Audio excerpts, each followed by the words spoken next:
پرانا دے دو، نیا کی ضرورت نہیں۔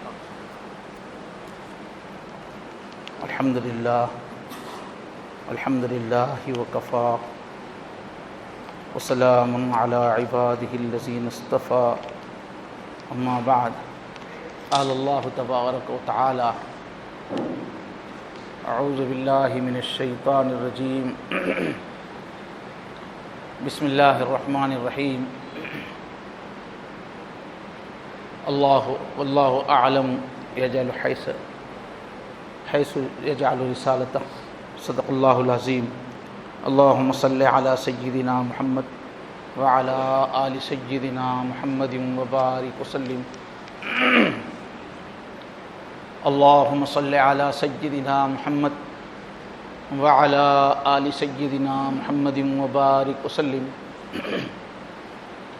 اللہم صلی علی سیدنا محمد وعلی آل سیدنا محمد وبارک وسلم۔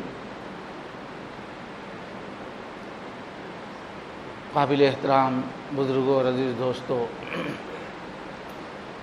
گزشتہ جمعہ سے پچھلے جمعات میں حضور اکرم صلی اللہ علیہ وسلم کی ولادت کا مہینہ ربیع الاول گزرا، تو اس کے مناسبت سے پہلے تو حضور اکرم صلی اللہ علیہ وسلم کے رحمت للعالمین ہونے پر خطبہ دیا گیا، پھر حضور جو ایک بہترین نمونہ ہیں، اس کے خاص پہلو جس سے زندگی کا خاص رخ بنتا ہے، ان پہلوؤں کو بیان کیا گیا۔ گزشتہ جمعہ ایک دوسرا موضوع آ گیا تھا حکمت کا، نصیحت والا۔ آج خیال ہوا کہ تھوڑا سا یہاں پر اصلاحی بیانات تو ہوتے رہتے ہیں، تربیت کے بیانات، دل کو نرم کرنے والے بیانات، فکری بیانات، اور مختلف موقع کے اعتبار سے تھوڑا سا حضور اکرم صلی اللہ علیہ وسلم کی سیرت سے متعلق کچھ معلومات بھی کچھ بیانات میں پیش کرنے کا ارادہ ہوا۔ تو آج حضور اکرم صلی اللہ علیہ وسلم کا جو خاندان ہے، اس کے بارے میں تھوڑی سی معلومات آپ کی خدمت میں پیش ہیں، اس لیے کہ حضور پاک صلی اللہ علیہ وسلم کی ذات ہمارے لیے ایمان کا مدار ہے، آپ کی محبت ایمان کی شرط ہے،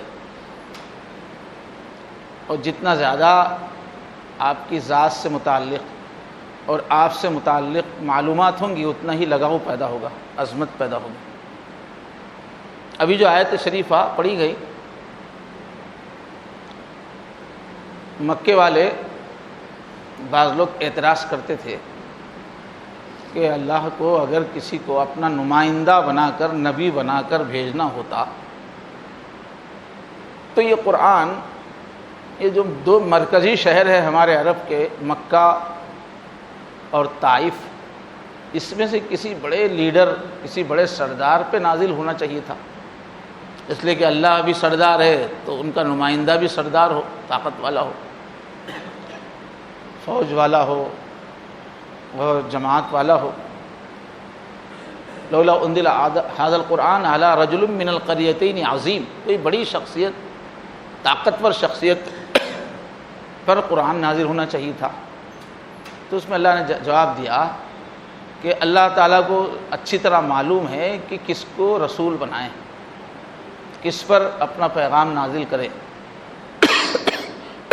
دوسری بات، حدیث سے معلوم ہوتا ہے کہ ہر دور میں اللہ تعالیٰ نے جس علاقے میں، جس قوم میں کسی کو نبی بنانے کے لیے منتخب فرمایا، تو وہ اس علاقے کا سب سے اعلیٰ قوم ہوتی تھی، اور اس قوم کا سب سے اونچا قبیلہ ہوتا تھا، اور اونچے قبیلے کا سب سے اونچا گھرانہ ہوتا تھا، اور پھر اونچے گھرانے کی سب سے اونچی پشت ہوتی تھی۔ اس میں اللہ نبی کو بناتے تھے۔ اور اپنے بارے میں بھی حضور نے حدیث میں فرمایا کہ اللہ تعالیٰ نے پوری اولاد آدم میں انتخاب کیا،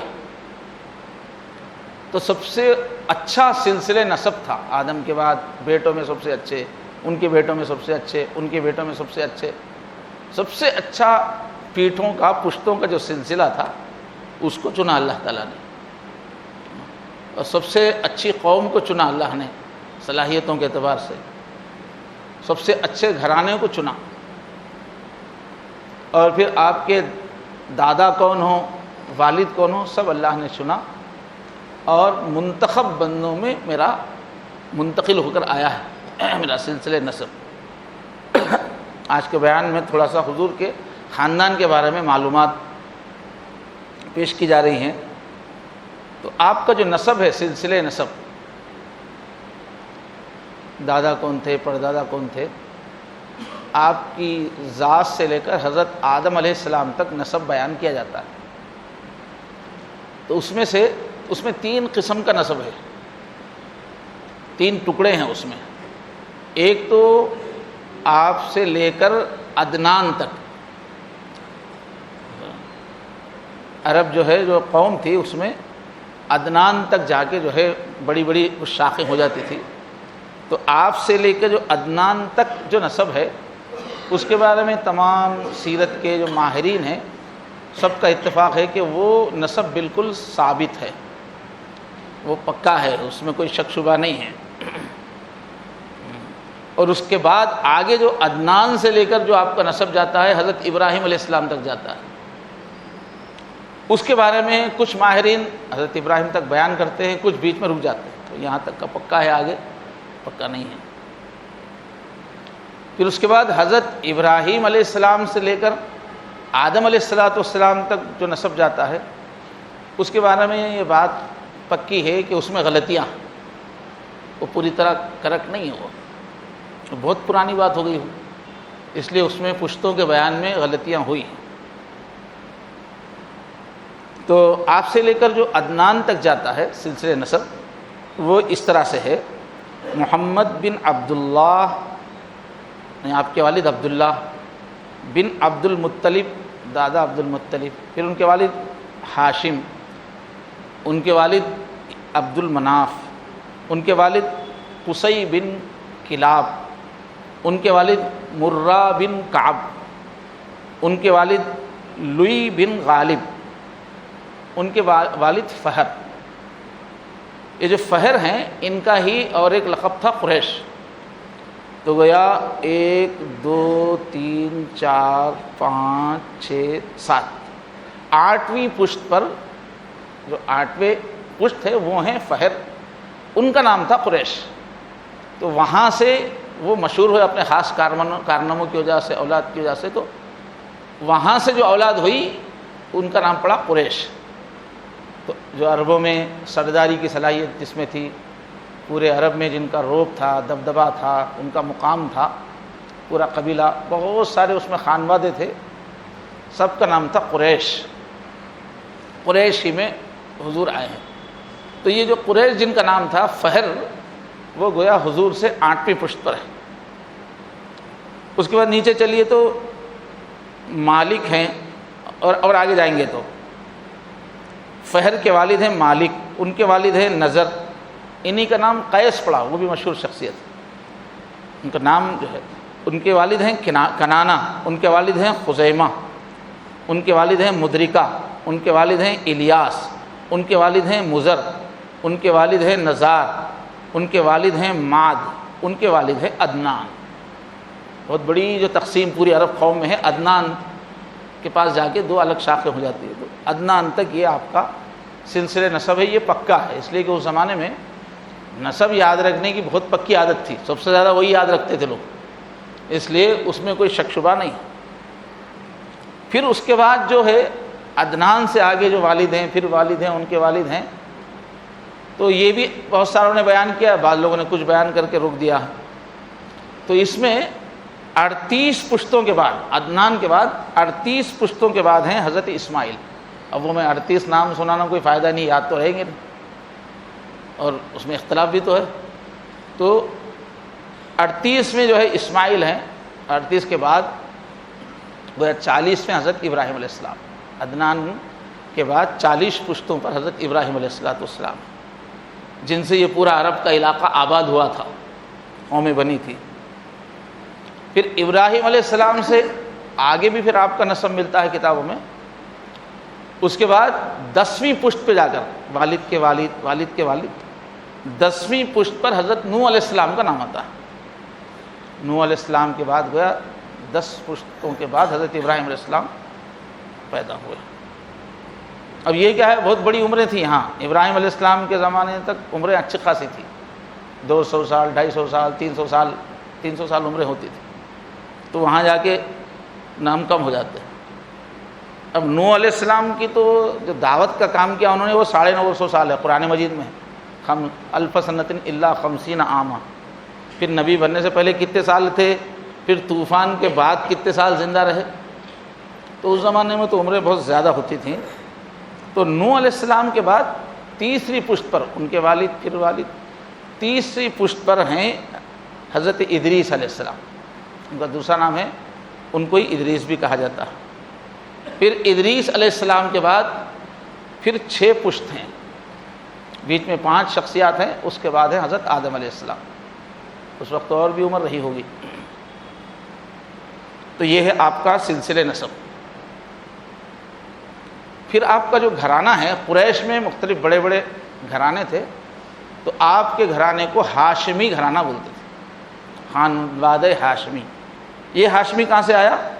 حضور کے جو جد اعلیٰ تھے ہاشم بن مناف، جو بہت مشہور تھے، ان سے یہ نام جو ہے چلا ہاشم.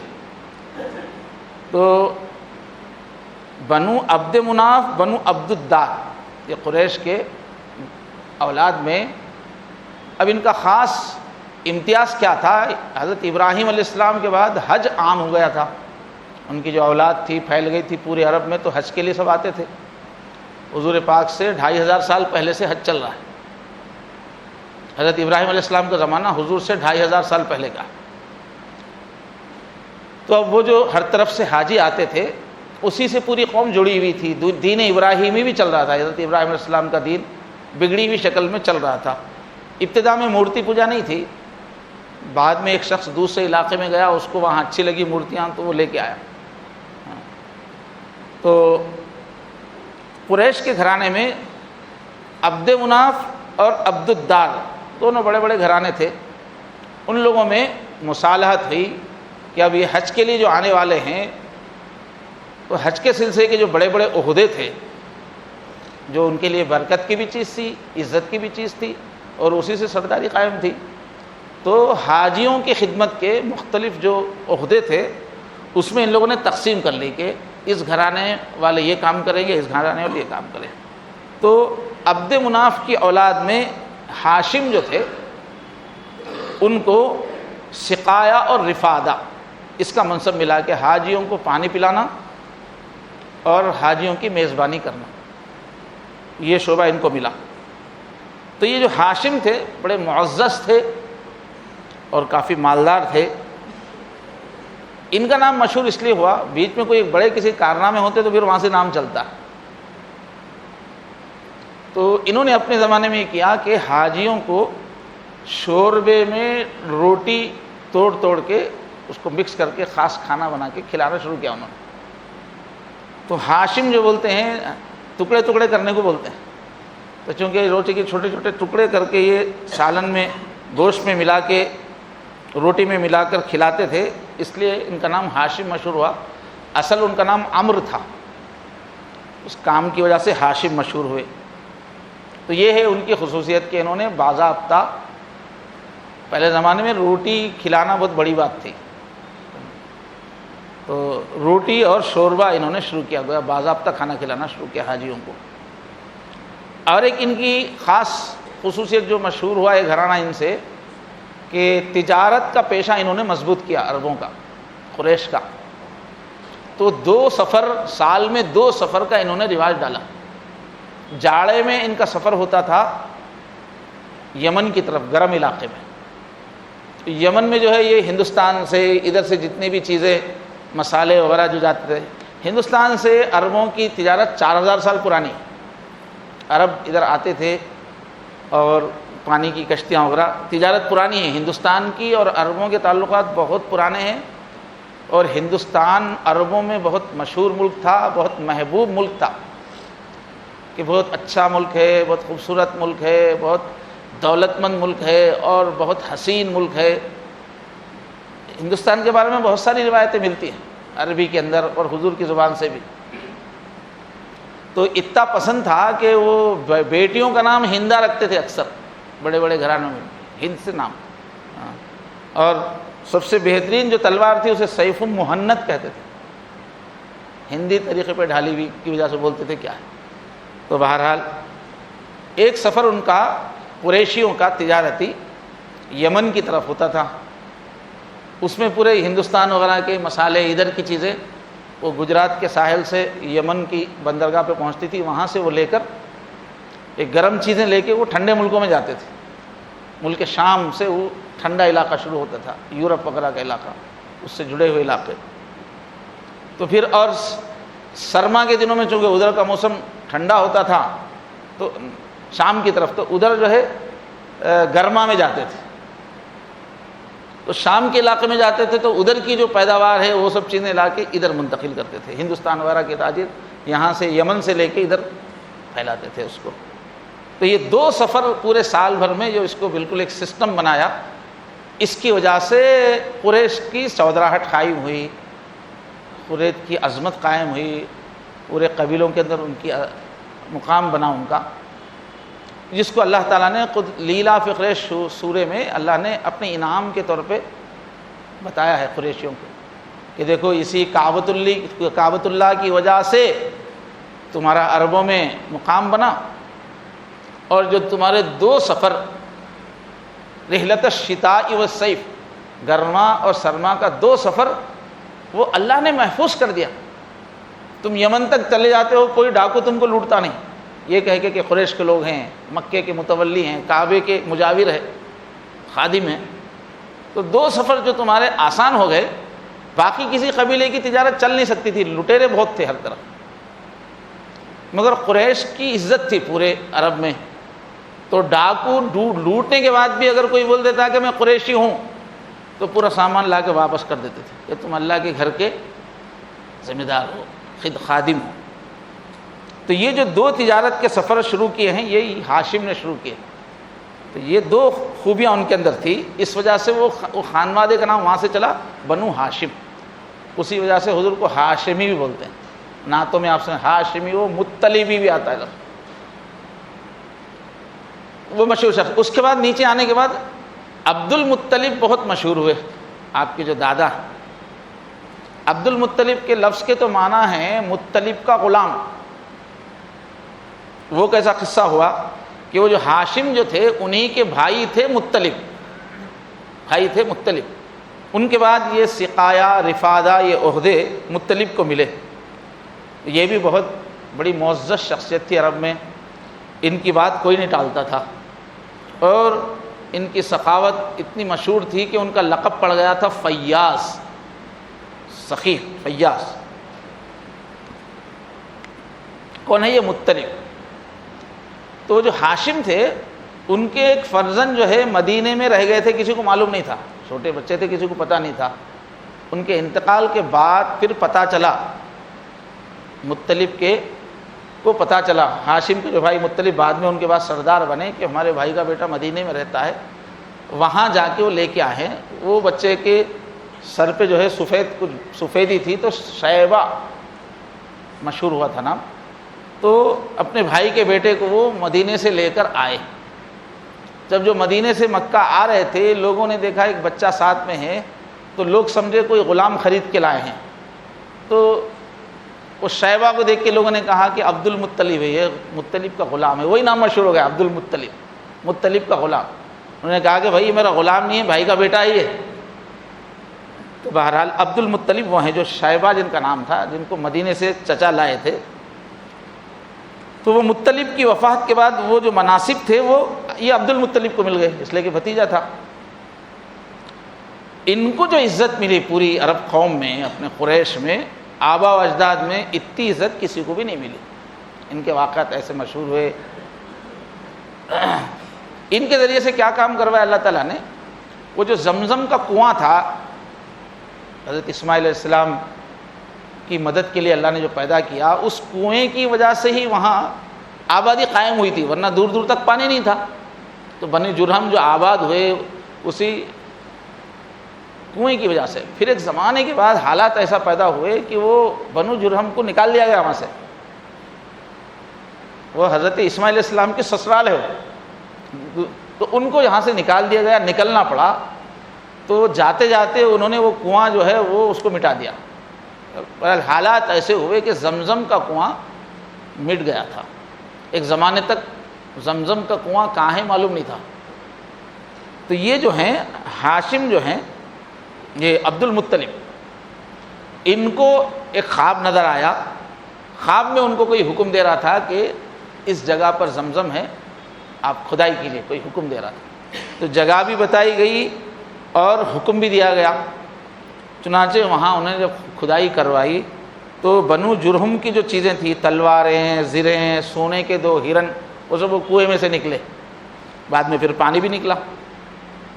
تو انہوں نے اس میں سے جو تلواریں نکلی تھیں، ان تلواروں کو ڈھال کر اس کا دروازہ بنا کے لگا دیا کعبہ میں، اور جو ہرن نکلے تھے سونے کے وہ کعبے کے پاس فٹ کر دیا، اس کو دروازے کے پاس، حضرت عبد المطلب نے۔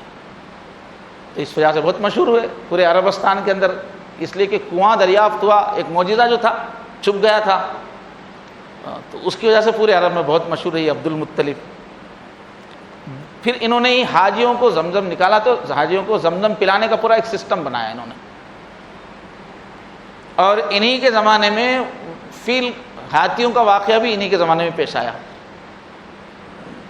کہ جو یمن کا ایک بادشاہ تھا، اس نے جو ہے دیکھا، عیسائی بادشاہ تھا، اس نے دیکھا تھا کہ پوری عرب قوم کعبہ جاتی ہے، جس کی وجہ سے ان کا بزنس، قریشیوں کا بزنس بہت پھیلا ہوا ہے۔ تو اس پوری قوم کو میں اپنی طرف کیسے مائل کروں، اپنی بزنس کیسے پھیلائیں؟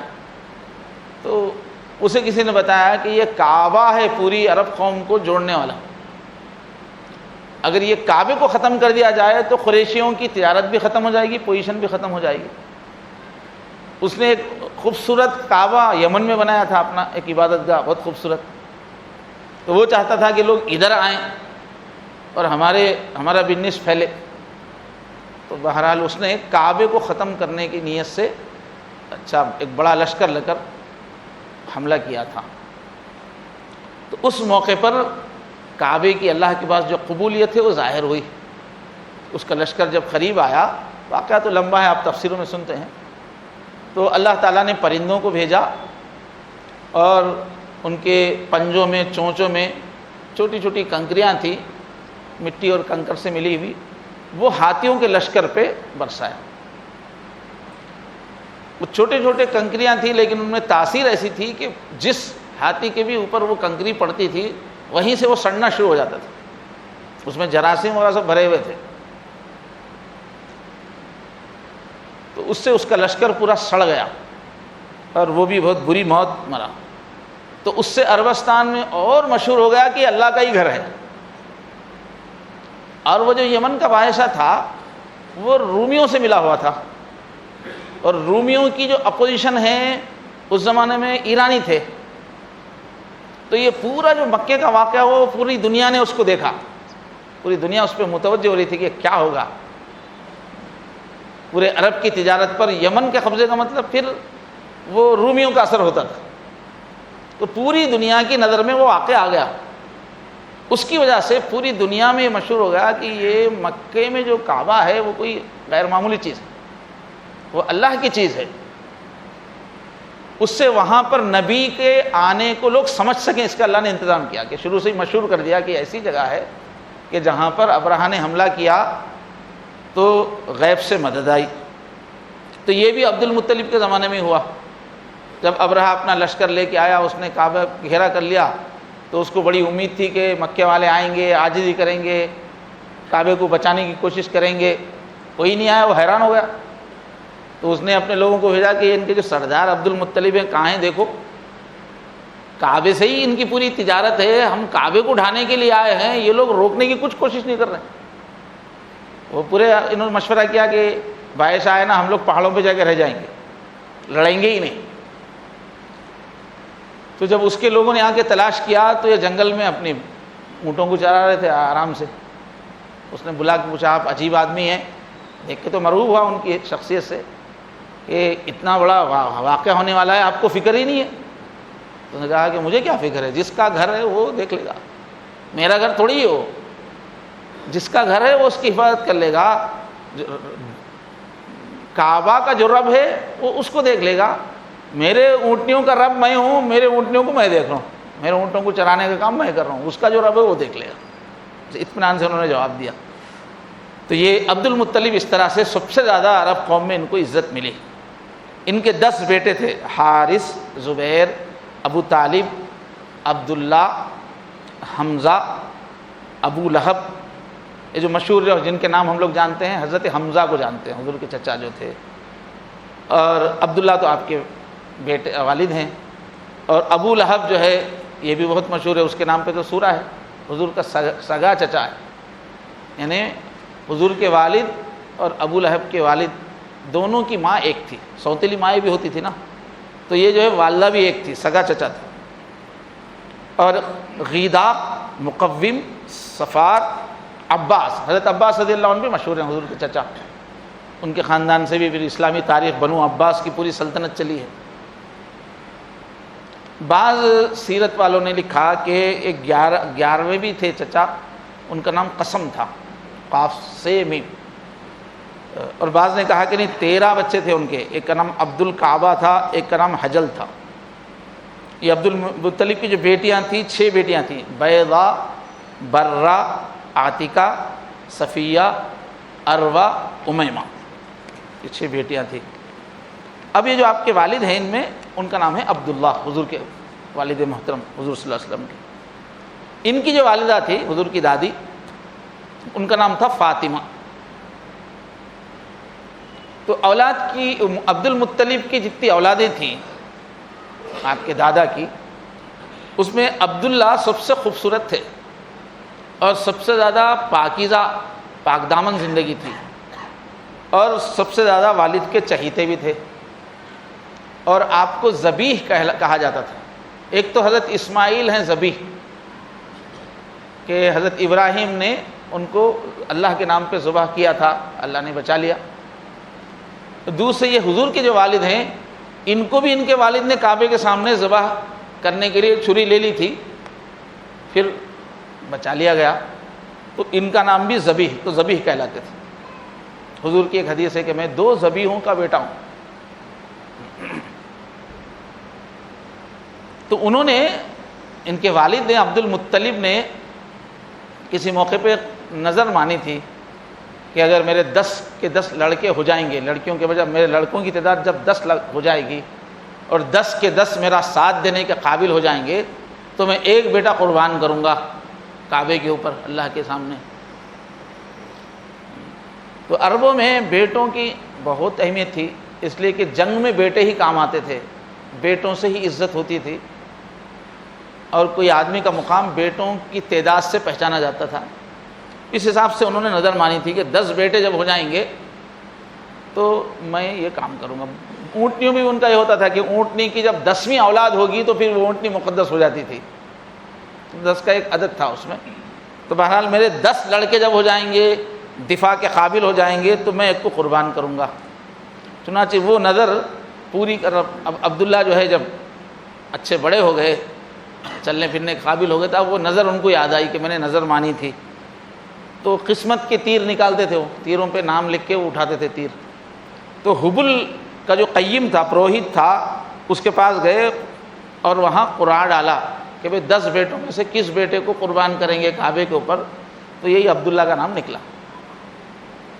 چنانچہ پہلے انہوں نے پورے بچوں کے سامنے رکھا کہ یہ نظر میں نے مانی تھی, آپ لوگ تیار ہے کیا؟ سب نے کہا کہ ہم سب تیار ہیں, جس کا بھی نام قرعے پہ نکلے گا ہم قربان ہو جائیں. تو ان کا عبداللہ کا نام نکلا. تو تیار کر کے آپ ان کو کعبے کے پاس لے گئے, لیکن ذبح کرنے سے پہلے قریش کے لوگوں نے روک دیا. بہت خوبصورت بھی تھے, مشہور بھی تھے, معروف بھی تھے. خاص طور پہ ننیہال والے تھے, بنو مخزوم, ابو جہل کا جو قبیلہ ہے, بعد میں ابو جہل اس میں پیدا ہو. تو بنو مخزوم جو ننیہال تھا, انہوں نے خاص طور پہ روکا کہ نہیں, ان کو ذبح نہیں کرنا ہے. اور ابو طالب بھی جو چچا ہیں حضور کے بعد میں حضور کا بھی دفاع کیا ہے، وہ بھی آڑے آ گئے کہ نہیں بھیا کو ذبح نہیں کرنا، تو کیا کریں گے؟ تو وہ فال کھولنے والی ایک عورت تھی، عرافہ بولتے تھے، بولے کہ اس کے پاس جائیں گے، وہ جو حل بتائے اس پہ عمل کریں گے۔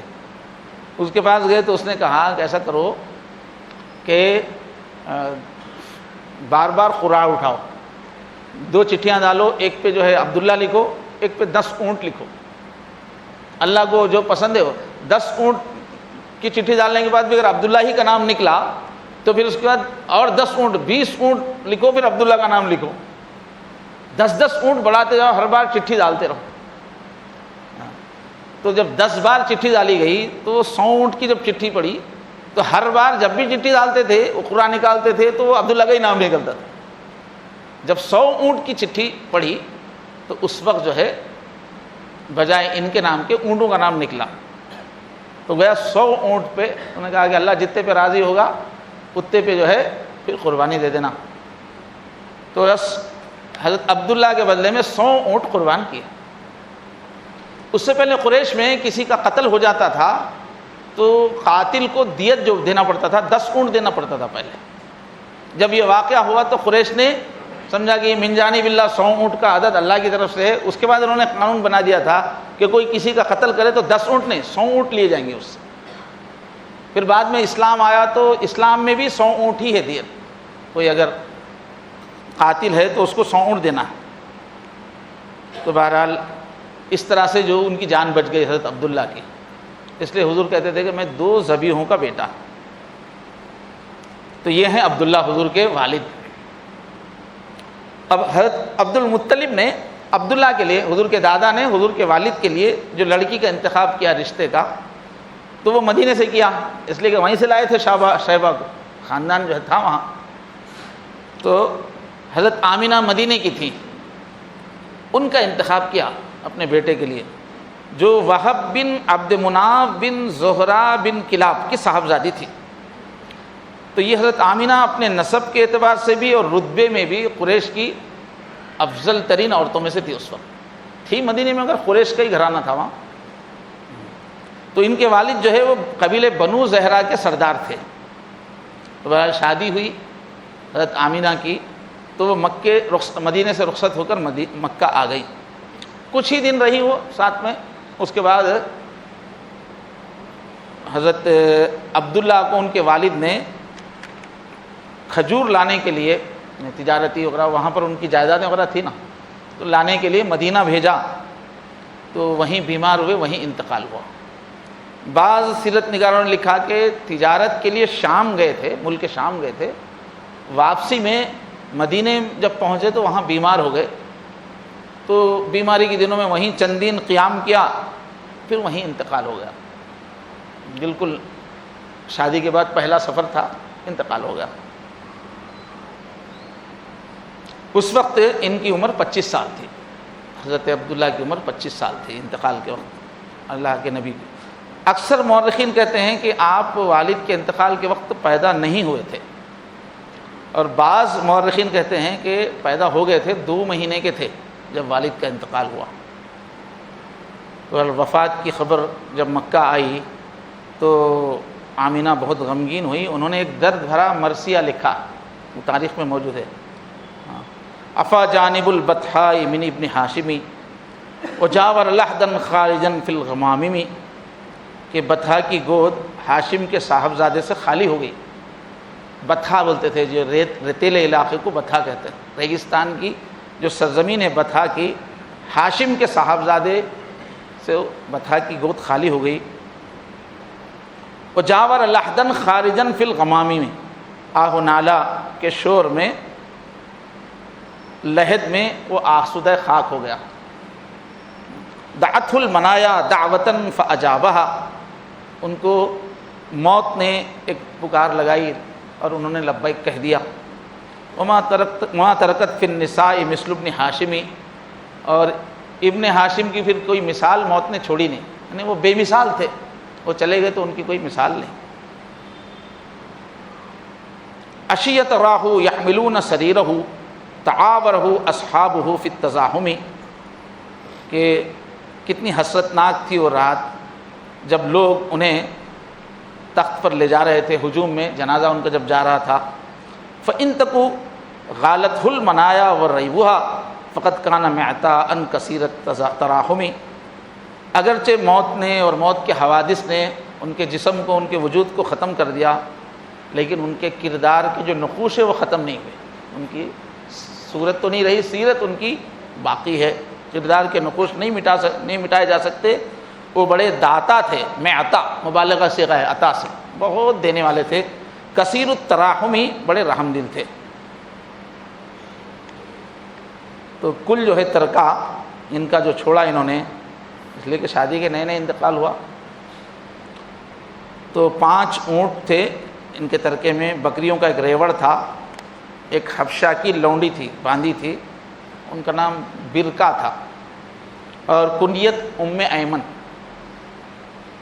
تو یہ ام ایمن جو ہے انہوں نے ہی حضور کو جب گود میں تھے تو کھلایا پلایا. تو یہ حضور اکرم صلی اللہ علیہ وسلم کے خاندان کی کچھ باتیں ہیں. اللہ تعالی ہم سب کو حضور پاک سے محبت نصیب فرمائے.